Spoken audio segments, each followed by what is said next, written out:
நாம் பேசும் ஒவ்வொரு சொல்லும் ஒரு இனிய செல்வம். உலகின் மிக பழமையான உயிர்மொழிகளில் ஒன்றான தமிழ் ஒரு மொழி மட்டுமல்ல, அது ஒரு பாரம்பரிய புதையல். 2000 ஆண்டுகளுக்கு மேலான இலக்கிய பெருமை, இலக்கணத்தின் விஞ்ஞான துல்லியம், கவிதைகளின் இன்னொலி, இவை அனைத்தையும் உள்ளடக்கியதுதான் நம் தாய்மொழி. திருக்குறளின் அறவொளி முதல் சிலப்பதிகாரத்தின் இசைவரிகள் வரை தமிழ் நமக்கு காலத்தை வென்ற ஞானத்தை அளிக்கிறது. இன்று வரை உயிரோடு வளரும் தமிழை யுனெஸ்கோ பாரம்பரிய மொழி என்று சிறப்பித்திருக்கிறது. நாம் பேசும் ஒவ்வொரு சொல்லிலும் தொல்புகழ் ஒலிக்கிறது. யாமறிந்த மொழிகளிலே தமிழ் மொழி போல் இனிதாவதெங்கும் காணோம் என்றான் பாரதி. அதற்கு ஒரு படி மேலே போய் தமிழெங்கள் உயிர் என்பதாலே வெல்லும் தரமுண்டு தமிழருக்கு இப்புவி மேலே என்று பெருமை சேர்த்தான் பாரதிதாசன். இத்தகைய பெருமைமிக்க தமிழ் மொழியை தாய்மொழியாக கொண்ட நாம் எவ்வளவு பெரிய அதிர்ஷ்டசாலிகள்! இந்த பெருமையை பேணி அடுத்த தலைமுறைக்கு எடுத்துச் செல்வது நம் ஒவ்வொருவரின் கடமையாகும். இந்த வீடியோவில் தமிழ் மொழியின் உலகளாவிய தாக்கத்தையும், குறிப்பாக ஆங்கில மொழியில் தமிழ் மொழியின் தாக்கத்தை பற்றி விரிவாக பார்க்க போறோம். வாங்க வீடியோக்குள்ள போலாம். இன்ட்ரெஸ்டிங் இன்ஃபோ தமிழ் உறவுகளுக்கு அன்பு வணக்கங்கள். தமிழின் ஒவ்வொரு எழுத்தும் சங்க இலக்கியத்தின் சுவையை எடுத்துச் சொல்கிறது. அதன் இலக்கண கட்டமைப்பு, அதன் இசைத்தன்மை மற்றும் தனித்துவமான சொற்கள் உலகையே ஈர்த்து வருகின்றது. அதன் தாக்கம் இன்றைய உலக மொழியாக விளங்கும் ஆங்கிலத்திலும் தெளிவாக தெரிகிறது. ஆங்கில மொழியில் தற்போது பயன்பாட்டில் இருக்கும் 100க்கும் மேற்பட்ட சொற்கள் தமிழிலிருந்து பெறப்பட்டவை என்பது தமிழரின் மொழிச்சிறப்பை வெளிப்படுத்தும் மிகப்பெரிய சான்றாகும். அப்படி தமிழிலிருந்து பெறப்பட்ட பல ஆங்கில சொற்களை பற்றி விரிவாக பார்க்கலாம். மாங்காய் எனும் தமிழ் வார்த்தையிலிருந்து பெறப்பட்டதுதான் மேங்கோ எனும் ஆங்கில வார்த்தை. அதுபோல் காசு என்ற தமிழ் வார்த்தையிலிருந்து பெறப்பட்டதுதான் கேஷ். 1 என்ற தமிழ் வார்த்தையிலிருந்து பெறப்பட்டதுதான் 1 எனும் ஆங்கில வார்த்தை. 8 என்ற தமிழ் வார்த்தை தான் 8 என்ற ஆங்கில வார்த்தை. வெற்றி என்ற தமிழ் வார்த்தை தான் விக்டரி என்ற ஆங்கில வார்த்தை. வெல் அல்லது வென்று என்ற தமிழ் வார்த்தை தான் வின் என்ற ஆங்கில வார்த்தை. வாகனம் என்ற தமிழ் வார்த்தை தான் வேகன் எனும் ஆங்கில வார்த்தை. ஏலக்காய் எனும் தமிழ் வார்த்தையிலிருந்து பெறப்பட்டதுதான் எலாச்சி என்ற ஆங்கில வார்த்தை.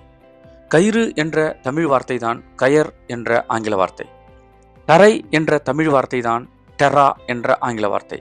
அதுபோல் மாத்திரை என்ற வார்த்தையிலிருந்து பெறப்பட்டதுதான் மீட்டர் என்ற ஆங்கில வார்த்தை. ஓரை என்ற தமிழ் வார்த்தையிலிருந்து பெறப்பட்டதுதான் ஹவர் என்கிற ஆங்கில வார்த்தை. தமிழில் நாமம்தான் ஆங்கிலத்தில் நேம். தமிழில் ஒமட்டு என்ற வார்த்தையிலிருந்து பெறப்பட்டதுதான் வாமிட் என்ற ஆங்கில வார்த்தை. பஞ்சு என்ற தமிழ் வார்த்தை தான் ஸ்பாஞ்ச் என்ற ஆங்கில வார்த்தை. நாகம் என்பதுதான் ஸ்னேக். தாக்கு என்ற தமிழ் வார்த்தையிலிருந்து பெறப்பட்டதுதான் அட்டாக் என்ற ஆங்கில வார்த்தை. ஆக்கம் என்ற தமிழ் வார்த்தையிலிருந்து பெறப்பட்டதுதான் மேக் என்ற ஆங்கில வார்த்தை. உருண்டை என்ற தமிழ் வார்த்தையிலிருந்து பெறப்பட்டதுதான் ரவுண்ட் என்ற ஆங்கில வார்த்தை. எலுமிச்சை எனும் இளமஞ்சள் காய் என்ற தமிழ் வார்த்தையிலிருந்து பெறப்பட்டதுதான் லெமன் என்ற ஆங்கில வார்த்தை. உருள் என்பதுதான் ரோல். உரையாற்று என்பதிலிருந்து பெறப்பட்டதுதான் ஒரேட் என்ற ஆங்கில வார்த்தை. ஞானம் என்ற தமிழ் வார்த்தையிலிருந்து பெறப்பட்டதுதான் நாலேஜ் என்ற ஆங்கில வார்த்தை. இஞ்சி என்பதுதான் ஜிஞ்சர். மூலக்கூறு என்பதுதான் மாலிக்யூல் எனும் ஆங்கில வார்த்தை. கொள் என்ற சொல்லிலிருந்து பிறந்ததுதான் கில் எனும் ஆங்கில வார்த்தை. பரிசுதான் பிரைஸ் ஆக ஆங்கிலத்தில் மாறியது. இதர எனும் தமிழ் வார்த்தை தான் அதர் என்ற ஆங்கில வார்த்தை. தொலைக்காட்சி, தொலைபேசி போன்ற சொற்களிலிருந்து உருவானதுதான் டெலி என்கிற ஆங்கில வார்த்தை. தேக்கு எனும் தமிழ் வார்த்தை தான் டீக் என்ற ஆங்கில வார்த்தை. அதுபோல் அரிசி என்பதுதான் ரைஸ். விடம் என்ற தமிழ் வார்த்தை தான் வெனம் என்று ஆங்கிலத்தில் மாறியது. வாடு என்ற தமிழ் வார்த்தை தான் ஆங்கிலத்தில் ஃபேட் ஆனது. பல என்ற தமிழ் வார்த்தை தான் பாலி என்று ஆங்கிலத்தில் மாறியது. மிக என்ற தமிழ் வார்த்தையை தான் மெகா என்று ஆங்கிலத்தில் அழைக்கிறோம். இசைப்படு என்ற தமிழ் வார்த்தை தான் ஆங்கிலத்தில் அக்செப்ட் ஆனது.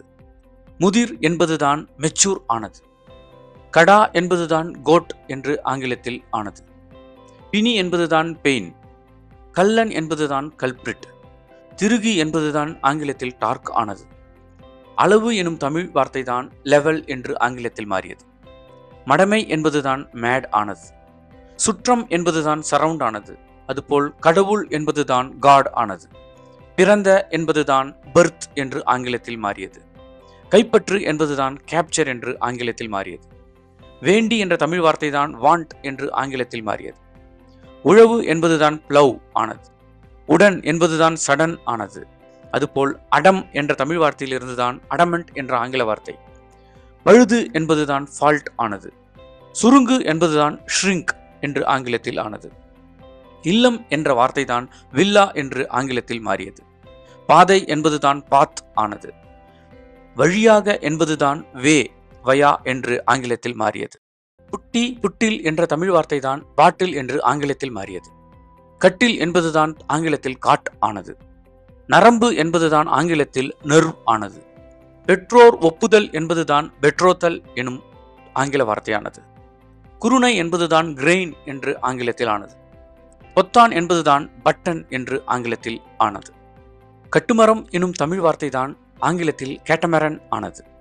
அதுபோல் கரி என்ற தமிழ் வார்த்தை தான் கர்ரி என்ற ஆங்கில வார்த்தையானது.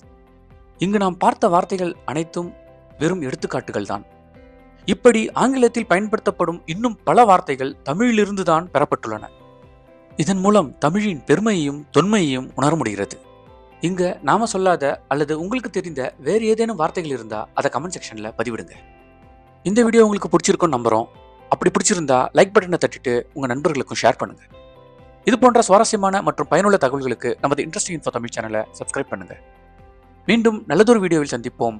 நன்றி, வணக்கம்.